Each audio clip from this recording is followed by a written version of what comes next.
சிந்திப்போமே. 1863 மரிப்பதனை அறிப்பித்தவன் ஸ்ரீ அம்பலவாண தேசிகர் விளக்குகிறார். ஆகாயமாய் எங்கும் நிறைந்து நின்று அனைத்தையும் ஒடுக்குபவன் நீ அல்லவா? அத்தகைய நீ என் மரணத்தை அரித்து போக்கினாய். மல சார்பினால் நான் பொய் உலகத்தையே கண்டு கொண்டு இருந்து மெய்ப்பொருளை காணாத குருடனாய் விளங்குகிறேன்.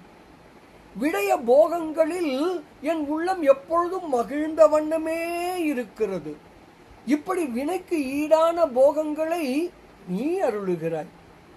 ஆனால் இந்நாளில் அந்த மல சார்பினை உன் திருக்கரத்தால் உரித்து அருளியவாறு என்ன?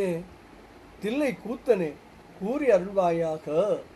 இப்படியாக தீட்சையால் மலம் நீங்கி ஞானம் பெறலாம் என்று விளக்குகிறார் ஸ்ரீ அம்பலவாண தேசிகர்.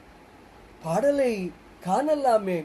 மரிப்பித்தவனலை வானாய் எனக்கு மரிப்பிதனை அரிப்பித்தவன் நீ.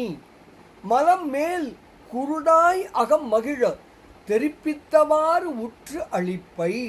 அத்தீதை திருக்கரத்தால் உரிப்பித்தவாறு என்கொல்.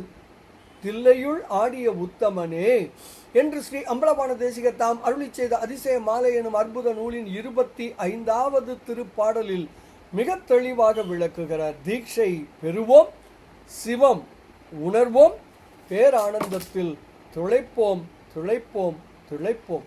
இனிய வணக்கம். சிவாய நம.